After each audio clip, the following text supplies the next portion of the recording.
Hello everyone, मैं ममतेश गुप्ता। आज देखेंगे सी टेट का प्रीवियस पेपर जो 31 जनवरी 2021 को हुआ था और इसका हम सोशल साइंस वाला पार्ट देख रहे हैं। और इस पेपर के मैंने 3 पार्ट पहले करा दिए हैं। अगर आपने नहीं देखे हैं तो आप इस वीडियो की कमेंट बॉक्स में जाकर देख सकते हैं, मैंने उसमें लिंक डाला है। और मैंने अब तक सी टेट के लगभग 8-9 प्रैक्टिस सेट करा दिए हैं। अगर आपने नहीं देखे हैं तो आप इस वीडियो के डिस्क्रिप्शन में लिंक दिया हुआ है प्लेलिस्ट का, आप वहां पर जाकर क्लिक करके देख सकते हैं। ठीक है, मैंने 2015 का भी करा दिया है, 16 का भी करा दिया है, 17 में एग्जाम ही नहीं हुआ था, 18 का भी कराया है, 19 का भी कराया है और 2022 के 4 प्रैक्टिस सेट कराए हैं और ये 2021 का है। आइए शुरू करते हैं। देखिए 75 तक हमने पहले कंप्लीट कर लिया था, आज हम देखेंगे 76 से। ठीक है, आइए शुरू करते हैं। 76 हिंदू उत्तराधिकार अधिनियम में लाए गए 2005 के संशोधन के निम्नलिखित में से क्या मुहैया करवाया? ए, हिंदू समुदाय का विवाह संबंधी विशिष्ट कानून का अधिकार। बी है पुरुषों का तलाक के बाद मुआवजा देने की जिम्मेदारी से सुरक्षा का अधिकार।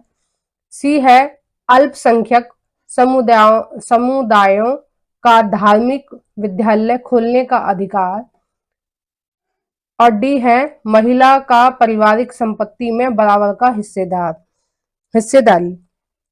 तो देखिए जो इसका सबसे सही आंसर होगा वो होगा डी, कि 2005 से पहले क्या होता था कि ज्यादातर जो प्रॉपर्टी में अधिकार था ना वो केवल पुरुषों का होता था। मतलब किसी आदमी के अगर 2 बेटे हैं और 2 बेटियां हैं तो उसकी जो प्रॉपर्टी है वो सारी की सारी किसको जाती थी? लड़कों को जाती थी, लड़कियों को प्रॉपर्टी नहीं मिलती थी पहले। लेकिन अभी क्या है, 2005 में संशोधन किया गया कि अब लड़कियां भी बराबर की हिस्सेदार हैं पिता की प्रॉपर्टी में। ठीक है, और पिता की जो अभी भी थोड़ा सा ये है कि गांव की जमीन में लड़कियां हिस्सेदार नहीं है। ठीक है, गांव की अगर गांव में जमीन है तो उसमें हिस्सेदार नहीं है, जबकि गांव के घर में हिस्सेदार हैं और शहर में जितनी भी प्रॉपर्टी है उस आदमी की उस सब में महिला हिस्सेदार है बराबर की। ठीक है, ये मतलब जितना उनके भाई का हिस्सा बनेगा उतना ही उन महिलाओं का हिस्सा बनता है। आइए नेक्स्ट देखते हैं। 77 भारतीय संविधान की व्याख्या का अंतिम अर्थ निर्णायक किसे माना जाता है? ए, न्यायपालिका। B, attorney general. सी, भारत के राष्ट्रपति। डी, संसद। तो देखिए 77 का जो सही आंसर हो जाएगा वो हो जाएगा न्यायपालिका।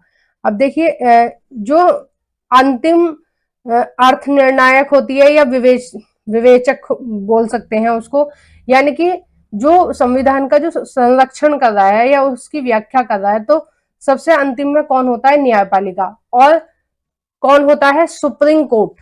ठीक है, सुप्रीम कोर्ट उसका संरक्षक होता है संविधान का। ठीक है, संविधान के अनुसार ही वो अपनी न्याय व्यवस्था पूरी चलाते हैं। जैसे संविधान में नियम लिखे हुए हैं, जैसे संसद ने नियम बनाए हुए हैं, संविधान में सारी चीजें लिखी हुई हैं, तो उसके अकॉर्डिंग ही क्या है, सुप्रीम कोर्ट उसको लागू कराती है उन नियमों को।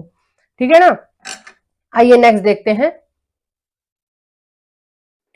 78 अत्याचार निवारण अधिनियम 1979 को निम्नलिखित में से कौन से समुदाय को न्याय दिलाने के लिए पारित किया गया था? ठीक है, डेट याद रखना 1979। अब देखते हैं। ए, आदिवासी एवं दलित। बी, केवल अल्पसंख्यक। देखो अल्पसंख्यक होते हैं ओबीसी, कई लोगों को नहीं पता होता है ना, और दलित होते हैं एससी। सी, दलित एवं अल्पसंख्यक यानी कि एससी और ओबीसी। डी है अल्पसंख्यक एवं आदिवासी, तो अल्पसंख्यक हो गए ओबीसी और आदिवासी हो गए एसटी। ठीक है ना। तो ये जो क्वेश्चन आ रहे हैं ना, 2-3 लगातार आए, ये आपके राजनीति शास्त्र से आए। ठीक है, राजनीति विज्ञान से आए, पॉलिटी से आए। तो देखिए इसका जो सही आंसर हो जाएगा वो हो जाएगा ए। ठीक है, एसटी और एससी के ऊपर जो अत्याचार हो रहे हैं उनसे संबंधित न्याय दिलाने के लिए ये यहाँ नियम पारित किया गया था, ठीक है, 1979 में। नेक्स्ट देखते हैं 79, ऐसी राजनीतिक व्यवस्था जिसमें एक मिनट, कुछ टाइपिंग मिस्टेक होगा शायद, ये कुछ जिसमें एक से ज्यादा स्तर की सरकार हो उसे डैश कहा जा सकता है। ऐसी राजनीतिक व्यवस्था जिसमें एक से ज्यादा स्तर की सरकार हो उसे कहा जा सकता है।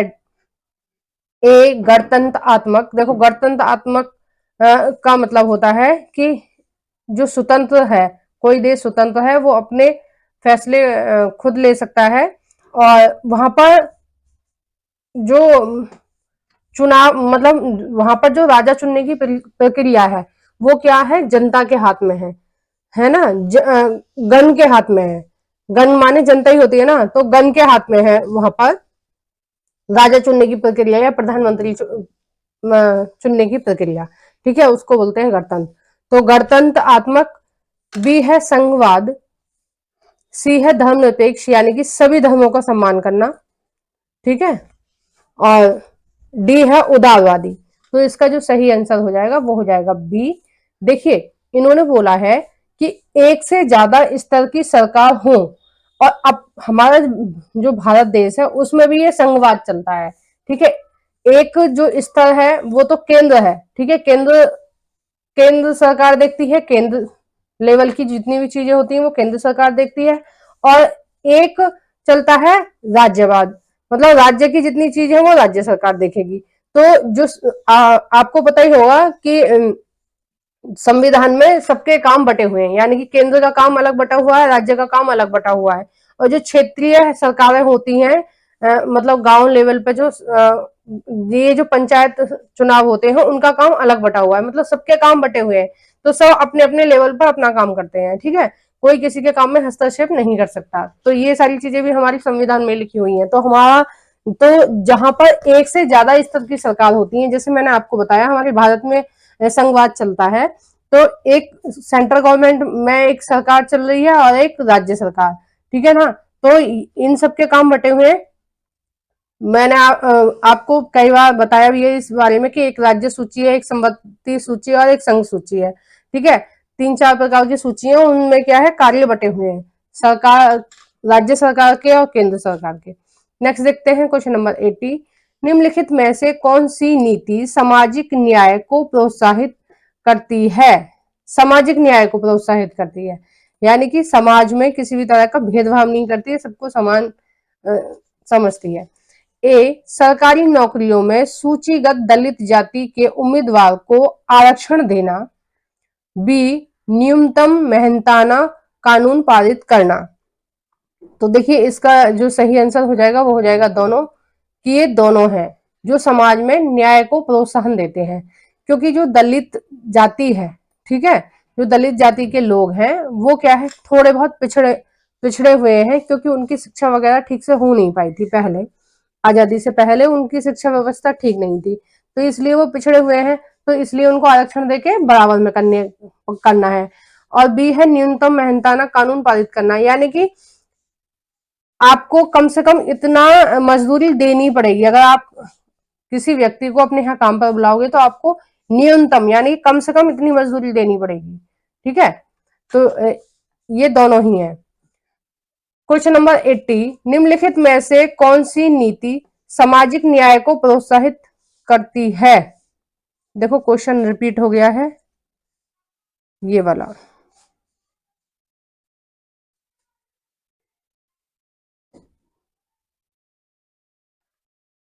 एक मिनट, ये तो दोनों क्वेश्चन रिपीट हो गए हैं।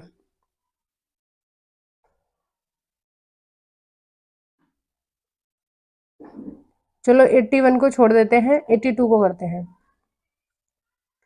इतिहास शिक्षण का उद्देश्य केंद्रित होना चाहिए। ए उन मुद्दों की पहचान करना, देखो इतिहास शिक्षण मतलब जो इतिहास पढ़ा रहे हैं उसका मेन उद्देश्य क्या होना चाहिए, जो हम बच्चों को इतिहास पढ़ा रहे हैं उसका क्या उद्देश्य होना चाहिए। ए है उन मुद्दों की पहचान करना जो वर्तमान में भी प्रासंगिक है, यानी कि जो हम पढ़ा रहे हैं इतिहास में, जो भी चीज हम पढ़ा रहे हैं बच्चों को, तो उन मुद्दों को ज्यादा पढ़ाया जाए जो वर्तमान से संबंधित है, ठीक है ना।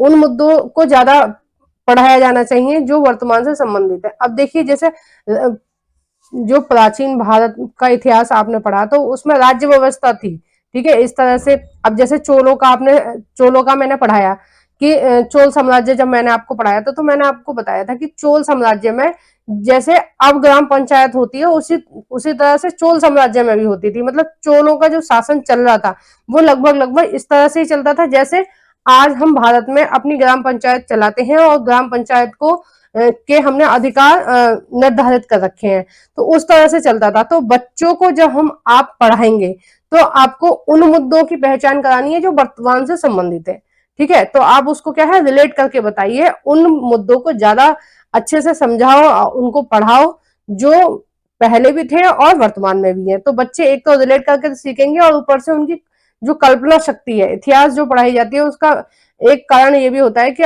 बच्चे की कल्पना शक्ति क्या है विकसित होती है। अब देखिए ये तो ऑप्शन सही है, फिर भी हम इनको भी पढ़ लेते हैं एक बार। बी अधिगमकर्ताओं में क्रियात्मक क्षमता विकसित करना। देखो क्रियात्मक क्षमता विकसित होती नहीं है कभी भी इतिहास पढ़ने से, कल्पना शक्ति विकसित होती है, तर्क शक्ति विकसित होती है, ठीक है। ये तो क्रिएटिविटी हो गई, तो क्रिएटिविटी क्या होती है, इतिहास में कुछ होता ही नहीं है क्रिएटिविटी जैसा। सी है भूतकाल में क्या घटित हुआ है यह बताना। देखो ये तो एक सूचना की तरह हमने बता दिया कि भूतकाल यानी कि पीछे वाले समय में क्या हुआ है ना, बीते हुए समय में क्या हुआ, ये सारी चीज बता दी। और डी है भूतकाल में यह कैसे घटित हुआ यह याद रखना। तो कोई याद नहीं रखना है, याद रखने वाला ऑप्शन तो हमेशा गलत ही होता है, ये बात आप हमेशा ध्यान रखना। अब देखिए 83 समसामयिकी मुद्दों।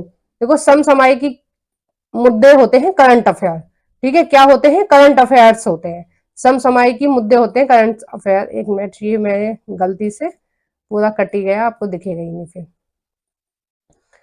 मुद्दों को सामाजिक विज्ञान की कक्षा में लाने के क्या उद्देश्य होने चाहिए, यानी करंट अफेयर्स को पढ़ाने का क्या उद्देश्य होना चाहिए। ए देश से जुड़े मुद्दों के प्रति रुचि को बढ़ावा देना। देखो अगर करंट अफेयर पढ़ाने का सीधा सीधा मतलब यही होता है कि बच्चों को ये नॉलेज देना कि देश में क्या हो रहा है। तो जब वो डेली डेली इन चीजों को पढ़ेंगे तो उनके अंदर क्या है और उत्सुकता जागृत होगी कि हम जाने अपने देश के बारे में और ज्यादा। और जो हमारी नई युवा पीढ़ी है उसको तो जानना ही चाहिए क्योंकि आगे देश को तो उनको ही देखना है ना। अब जैसे मेरी बेटी है स्कूल में पढ़ने जाती है तो उसके में करंट अफेयर पढ़ाए जाते हैं। उसके में करंट अफेयर कैसे पढ़ाए जाते हैं कि देखो क्रिकेट चल रहा है, आज का क्रिकेट टूर्नामेंट चल रहा है तो इसमें कप्तान कौन है या मैच कौन जीता, इंडिया जीती या ऑस्ट्रेलिया, जैसे वर्ल्ड कप था तो पिछले इस महीने के जो करंट अफेयर है वो उसको ये याद करने हैं कि वर्ल्ड कप में कौन कौन सी टीम खेली और जो इंडिया है वो जीती या फिर ऑस्ट्रेलिया जीती, तो ये सारी चीजें उसको याद रखनी है। और इंडिया की तरफ से कैप्टन कौन था, ऑस्ट्रेलिया की तरफ से कैप्टन कौन था, तो इस तरह की चीजें पढ़ाई जाती हैं बच्चों को, करंट अफेयर पढ़ाई जाती है ताकि उनकी जो भावना है वो देश से जुड़े, ठीक है, वो क्या है देश की चीजों में रुचि ले। अब डेली डेली वो करंट अफेयर पढ़ रही है, हर महीने के महीने उसकी टीचर उसको करंट अफेयर पढ़ने को देती है, तो उसको ये रहता है कि अगर जब हम लोग न्यूज देखते हैं तो वो भी बहुत उत्सुकता से पूछते हैं मम्मी ये क्या हुआ, ऐसे तो मेरी मैम ने पढ़ाया था, इस बारे में तो मैम बता रही थी, तो वो जान रही है धीरे धीरे। तो इसलिए करंट अफेयर पढ़ाए जाते हैं यानी कि समसामयिक मुद्दे पढ़ाए जाते हैं। बी है विश्लेषण और आलोचनात्मक मूल्यांकन करने का कौशल विकसित करना। अब देखिए मैंने आपको मैच का ही बताया था, तो हम बच्चे से वार्तालाप करेंगे कि आप बताइए कैसे ठीक रहा या मतलब कैसे मैच हार गई, क्या गलती करी इंडिया की टीम ने, तो ये विश्लेषण और आलोचनात्मक मूल्यांकन में आएगा। या फिर हम जैसे अब सरकारों की बात चल रही है, हम मैं हाँ मतलब जो बीएड वाले बच्चे हैं वो 6 to 8 क्लास के बच्चों को पढ़ाएंगे, तो आप 8th क्लास के बच्चे में इतनी क्षमता होती है सोचने समझने की कि वो ये ध्यान रखे कि आजकल कौन सी कहाँ कहाँ चुनाव चल रहे हैं, ठीक है। तो आप उनको रिलेट करके बता सकते हैं कि जैसे अभी हाल फिलहाल में राजस्थान में चुनाव हुए, तो आप उनको बताइए कि देखो कांग्रेस पार्टी लड़ रही थी चुनाव और बीजेपी लड़ रही थी, तो इन दोनों में से जो जीत हुई वो बीजेपी की हुई, और मतलब इस तरह से आप उनको बता सकते हैं, ठीक है। तो इससे क्या होगा, उनकी जो ये आलोचना करने की शक्ति है, विश्लेषण करने की शक्ति है, उससे उनकी और ज्यादा बढ़ेगी, ठीक है। और बच्चों को बहुत उत्साह रहेगा आगे भी, अगर जब वो बड़े होंगे 18 साल के होंगे तो वो खुद वोट डालने के लिए उत्सुक रहेंगे कि हम भी भागीदार बनेंगे चुनाव की इस प्रक्रिया में या नई सरकार को चुनने में, ठीक है। तो ये सारी चीजें इसलिए पढ़ाई जाती हैं। सी है सनसनी खेज खबर मुहैया कराना, विषय के प्रति रुचि पैदा करना। देखो ये नहीं है, मतलब जो सनसनी खबरें होती हैं उनसे रिलेटेड बच्चों को रुचि पैदा नहीं करनी है, हमें क्या अच्छी खबरों से रिलेटेड बच्चों को रुचि पैदा करनी है, इससे नहीं करनी है। अब डी है विद्यालय परिषद के अधिगम और विद्यालय के बाहर की दुनिया को जोड़ने में अधिगमकर्ता की मदद करना। बिल्कुल वही चीज मैं आप मतलब पीछे वाले इन दोनों ऑप्शनों में नहीं, वही चीज बताइए कि स्कूल से बाहर की दुनिया मतलब किस तरह से चीजें चल रही हैं देश में, है ना, वो सारी चीज आपको रिलेट कर करके बच्चों को बतानी है। तो स्कूल की दुनिया एक अलग दुनिया है और स्कूल के बाहर जो सारी चीजें चल रही हैं, जो करंट अफेयर्स में आ रही हैं या देश में जो भी चीज चल रही है, उनसे बच्चों को मतलब रिलेट करना है, ठीक है, जोड़ के बताना है उनको। तो अब देखिए कौन सा सही हो जाएगा, तो आपको मैंने बता ही दिया, तो सी वाला ऑप्शन तो गलत है, ठीक है ना। सनसनी खबरें नहीं हमें उनको बतानी है, उनका कोमल मन है और इस तरह की खबर नहीं बतानी है उनको। तो जो आंसर हो जाएगा वो हो जाएगा डी, एकदम सही, ए बी और डी सही है। नेक्स्ट देखते हैं क्वेश्चन नंबर 84। सामाजिक विज्ञान की कक्षा में समानता पर चर्चा करते समय उद्देश्य होना चाहिए। देखो समानता का जो अधिकार है वो संविधान में आर्टिकल 14 से आर्टिकल 18 तक है, ठीक है। समानता के अधिकार के बारे में 4 आर्टिकल है। अब देखते हैं ए, अधिगमकर्ता के साथ गरिमा से जुड़े मुद्दों को संबोधित करना। बी है सभी का सम्मान करने के प्रति अधिगमकर्ता को संवेदनशील बनाना, बिल्कुल सही बात है। और सी है संविधान में परिलक्षित मूल्यों पर आधारित होना, यह भी सही है। और डी है यह समझना कि हर तरह का अंतर असमानता की तरफ ले जाता है। देखो ये वाला ऑप्शन गलत है, ठीक है, असमानता जैसी चीजें हमें नहीं उनको समझानी है। तो इसका जो सही आंसर हो जाएगा ए बी और सी सही हो जाएगा, तो वो आपके सी ऑप्शन में है, ठीक है। आइए नेक्स्ट देखते हैं 85।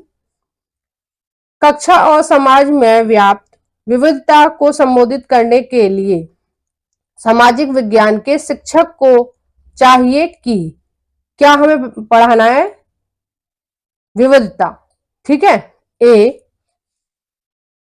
विभिन्न संस्कृतियों से जुड़े उदाहरणों को कक्षा की चर्चा में शामिल करना। देखो विविध हमारी जो भारतीय संस्कृति है वो कैसी है, विविधता में एकता है, यानी कि बहुत मतलब हर स्टेट में, और स्टेट में भी क्यों कहोगे आप, कई बार तो हर जिले में भी अलग अलग अलग उनका कल्चर चल रहा है, अलग उनकी संस्कृति चल रही है, उनकी भाषा अलग चल रही है, ठीक है।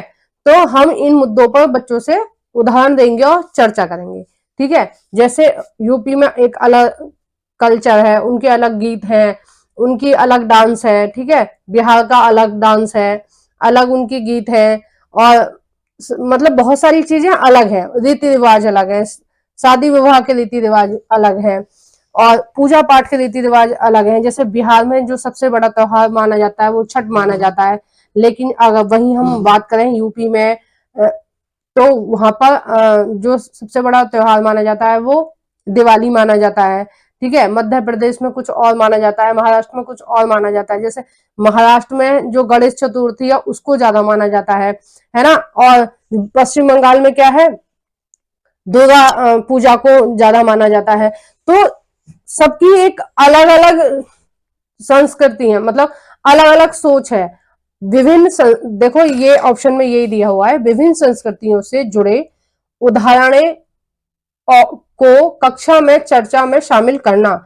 तो जो चीजें मैं अभी आपको बता रही हूँ, ठीक है, बिल्कुल आपको वैसे ही बच्चे को पढ़ाना है कि जितनी मतलब हमारे यहाँ पर जो संस्कृतियां चल रही हैं अलग अलग, उनके बारे में बताना है। इस तरह से कि देखो वहां पर इस तरह से चल रहा है, वहां पे इस तरह से चल रहा है, वहां पे इस तरह से चल रहा है। अगर आप पोशाक की बात करेंगे तो वो भी बिल्कुल डिफरेंट है, ठीक है। जैसे पहाड़ी लोग हैं वो कैप लगाते हैं सिर पे, उसको कुछ बोलते होंगे। पंजाब में पग पहनते हैं, है ना, और यूपी में कुछ नहीं पहनते हैं सर पर। तो इस तरह से क्या है, अलग अलग है। अब बी देखते हैं ऑप्शन, केवल उन्हीं उदाहरणों को लेना जो अधिकांश बहुमत के लिए प्रासंगिक हो।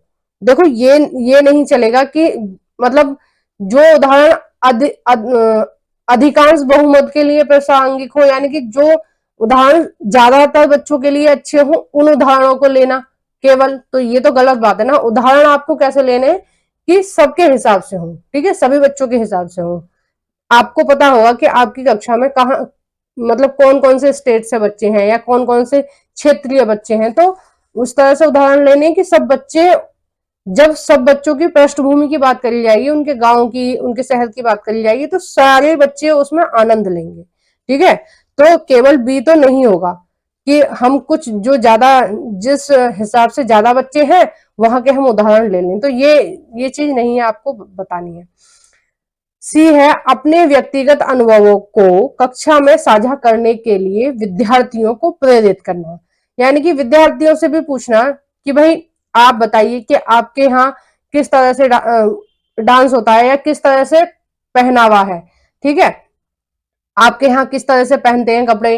अगर आप सबसे पूछोगे, अब जैसे मैं दिल्ली में हूं तो दिल्ली में अलग अलग अलग स्टेट के बच्चे होते हैं, ठीक है, पहाड़ी भी रहते हैं, कुछ हरियाणा के भी रहते हैं, कुछ पंजाब के भी रहते हैं, मतलब लगभग लगभग सारे स्टेट के लोग दिल्ली में आते ही हैं क्योंकि दिल्ली राजधानी है ना। तो अगर आप दिल्ली के किसी स्कूल में पढ़ा रहे हैं तो आप उन बच्चों से पूछें कि आप किस कल्चर से आते हैं या आपके यहाँ पे कैसे पहनावा है, आपके यहाँ किन किन त्योहारों को बनाया जाता है, ठीक है। उसी तरह से सब बच्चे अपनी अपनी कहानी बताएंगे, आपने अपने अनुभव बताएंगे, ठीक है।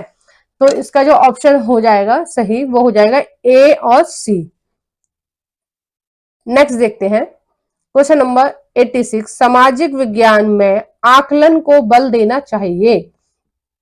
आकलन, आकलन का मतलब हो गया एग्जाम, ठीक है, या टेस्ट। तो हमें किस चीज पर ज्यादा बल देना चाहिए, किस चीज को हमें टेस्ट करना है बच्चों की, ठीक है। ए, अधिगमकर्ताओं के सूचना को याद रखने का मापन करना। हमें ये कभी भी नहीं, इस बात पे कभी भी जोर नहीं देना है कि बच्चा अच्छे से याद करे, ठीक है, बच्चा अच्छे से याद करे, हमें इस चीज पे कभी जोर देना ही नहीं है, क्योंकि हमें रटवाना नहीं है, बच्चों को समझाना है, बच्चों के अंदर समझ पैदा करना है। ये संविधान में लिखा हुआ है आर्टिकल 21 में 21 में कि 4 से 14 वर्ष के बच्चे के लिए शिक्षा अनिवार्य है, और ये जो शिक्षा है वो निःशुल्क दी जाती है। और आजकल ये भी प्रावधान है कि आप मतलब 8th क्लास तक के बच्चे को आप फेल नहीं कर सकते हैं। उसका मेन मोटिव यही है कि जो टीचर्स हैं वो याद करने पर जोर ना दें, वो क्या है, बच्चे को चीजों को समझाने पर जोर दें, आसपास में क्या चल रहा है, देश में क्या चल रहा है, दुनिया कैसी है, इस सब के बारे में समझ पैदा करें बच्चे में, ना कि बच्चे को रटने के लिए दे दे कि भाई तुम रट के ले आओ, इतना रट के लाओगे तो तुम्हारे इतने नंबर हो जाएंगे, इतना रट लाए तो इतने नंबर हो जाएंगे। तो बच्चों को नंबरों से नहीं बांधना है, बच्चों को क्या है, सोच को ब्रॉड बनाना है, बड़ी बनाना है। और बड़ी कैसे बनेगी, जब आप रटने पे जोर नहीं दोगे, आप समझाने पे जोर दोगे, ठीक है। बच्चों को क्या है, समझाना है, समझ विकसित करना है उनके अंदर। अब देखिए बी है, अपने अधिगम को विभिन्न दैनिक परिस्थितियों से जोड़ने की अधिगमकर्ता की क्षमताओं का मूल्यांकन करना। तो ये बिल्कुल सही बात है।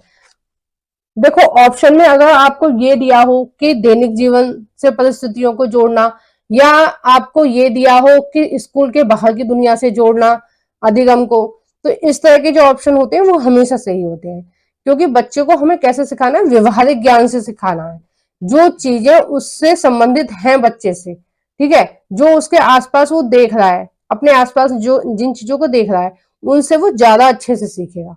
ठीक है, अभी जैसे मैंने आपको बताया विविधता में एकता पढ़ाएंगे, तो सबके ड्रेसअप पूछेंगे बच्चे से, सभी बच्चों से पूछेंगे कि तुम्हारे यहाँ कौन सा डांस चलता है, जैसे पंजाब में गिद्दा चलता है, और यूपी में कथक चलता है, केरल में कथकली चलता है।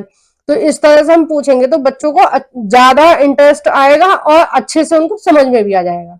ठीक है, अगर उनका कोई फ्रेंड बताएगा कि हमारे यहाँ ये अलग कल्चर है, तो बच्चे को याद हो जाएगा कि जो हमारा फ्रेंड है वो पश्चिम बंगाल से है, तो वो वहां पर इस तरह से साड़ी पहनते हैं और वहां पर दुर्गा पूजा पर उनका मुख्य त्योहार है। तो इस तरह से उनको अच्छे से याद हो जाएगा। नेक्स्ट है, अब देखिए ये इसका सही आंसर, अब जल्दी जल्दी जल्दी देख लेते हैं, टाइम काफी हो रहा है, फिर आप लोग बीच में से वीडियो छोड़ के भाग जाते हो, है ना।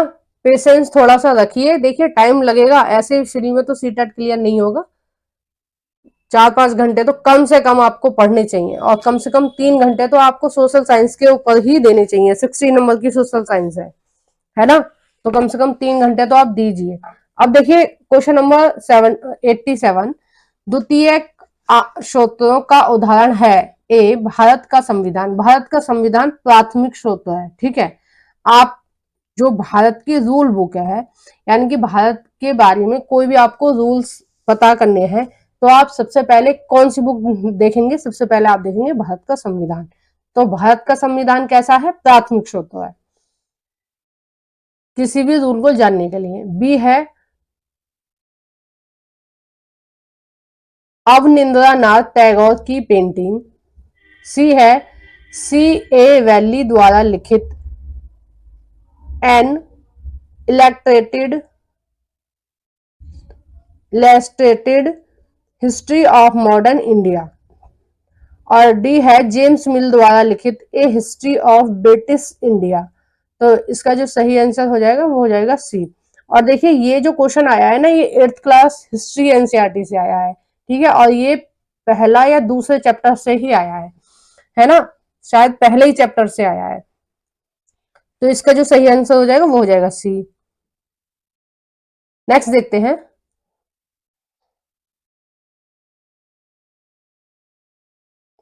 क्वेश्चन नंबर 88, औपनिवेशिक भारत में स्त्री शिक्षा पर चर्चा करने के लिए विद्यार्थी निम्न आत्मकथाओं में से किसको संदर्भित कर सकते हैं। ए, रुकैया सखावत हुसैन कृति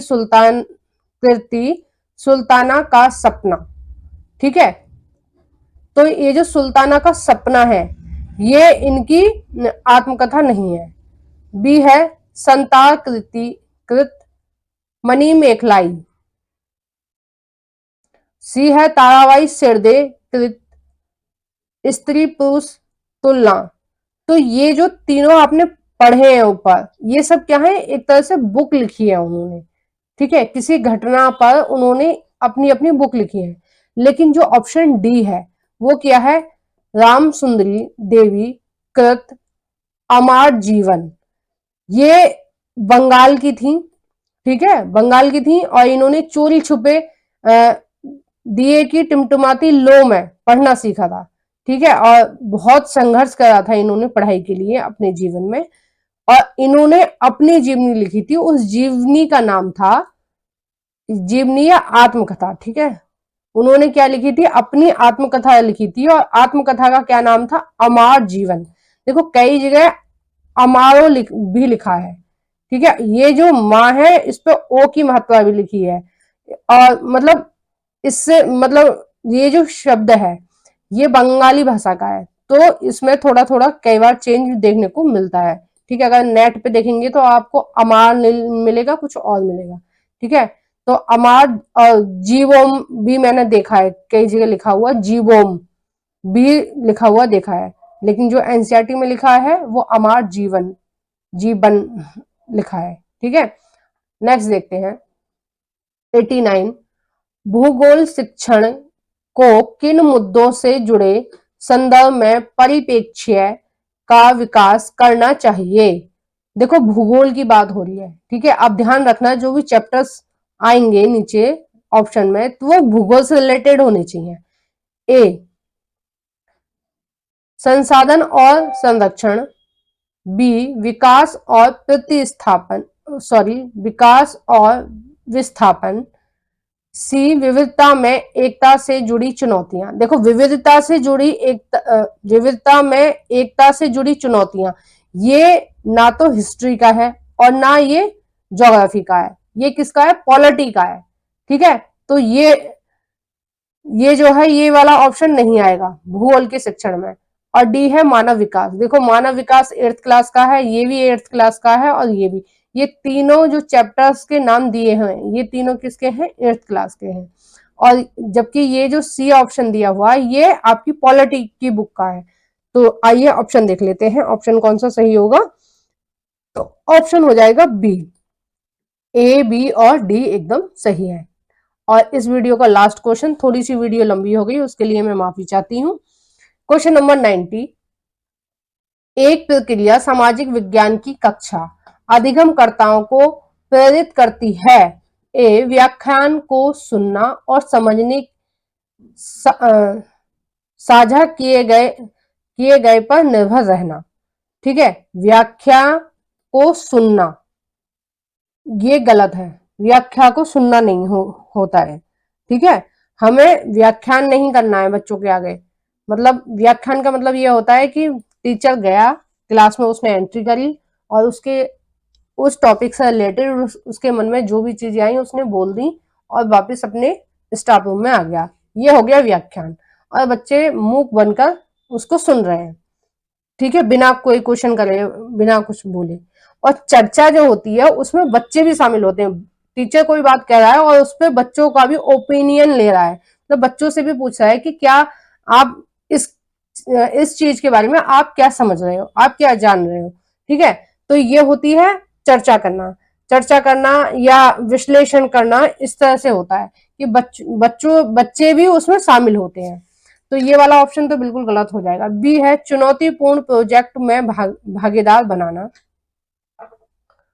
तो ये वाला बिल्कुल सही है कि कोई भी आप प्रोजेक्ट दे रहे हैं और उसमें उसको भागीदार बना रहे हैं, ठीक है। यानी कि बच्चा भी शामिल है और आप भी शामिल हैं उस प्रोजेक्ट में, ठीक है।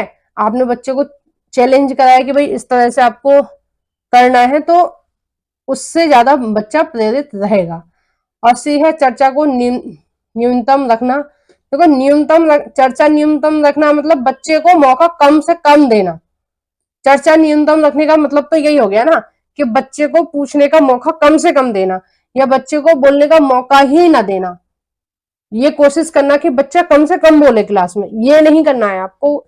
बच्चों से भी पूछना है और बच्चों की बारी आने देना है और कोशिश करना है कि क्लास में हर बच्चा बोले। अगर हर बच्चा ना बोल पाए, संभव नहीं है एक पीरियड में बुलवाना, तो आप जिन बच्चों से आपने आज पूछा उन बच्चों से आप कल मत पूछिए, ठीक है। उन बच्चों से आप कल मत पूछिए, नए बच्चों से आप कल पूछिए, यानी कि सबकी बारी आनी चाहिए। और डी है, पाठ्य पुस्तक के पाठन पर केंद्रित करना। यानी कि एक बच्चे को खड़ा कर देना, वो पढ़ता रहेगा और बाकी बच्चे सुनेंगे, तो ये वाली विधि भी नहीं होगी। तो बी क्या है, बी बिल्कुल सही हो जाएगा। और आपको मेरी वीडियो कैसी लगी है प्लीज कमेंट बॉक्स में बताना। जो भी फ्रेंड आपके फ्री में सीटेट की पूरी प्रीवियस पेपर करना चाहते हैं उनके साथ इस वीडियो को शेयर कर देना। और मेरे कहने से प्लीज एक बार इस वीडियो मतलब इस चैनल पर आकर आप इसकी पूरी प्लेलिस्ट देखना सीटेट के प्रीवियस पेपर की, आपको बहुत ज्यादा हेल्प मिलेगी, ठीक है। आपको पेपर करने में बहुत ज्यादा हेल्प मिलेगी, क्योंकि जब इन जो कठिन कठिन शब्द हैं उनका आपको अर्थ पता चल जाएगा, तो आप जब एग्जाम में बैठेंगे तो आपको क्वेश्चन एकदम जाते ही समझ में आ जाएगा और ऑप्शन क्या कहना चाह रहे हैं वो भी समझ में आ जाएगा। देखो सीटेट क्लियर करना एक बहुत बड़ी चीज नहीं है। मेन क्या है सीटेट में कि शब्द इतने कठिन होते हैं कि आप उनका मीनिंग ही पता नहीं कर पाते हैं कि क्वेश्चन क्या पूछा है और ऑप्शन में क्या है। मेन क्या है कि आप जो कठिन कठिन शब्द आ रहे हैं जैसे अधिगम करता है, व्याख्यान है, ये जो चीजें आ रही हैं इनका अर्थ पता करना, तो ये जब ही होगा जब आप पूरे प्रैक्टिस सेट देखेंगे। ठीक है, अगर आज से ही आप एक रोज देखें तो सी टेट जब एग्जाम होगा जब तक आपका पूरा कंप्लीट हो जाएगा प्रैक्टिस सेट। और आपको अगर डिटेल में एनसीईआरटी पढ़नी है तो भी आप मेरे चैनल पर विजिट करके देख सकते हैं।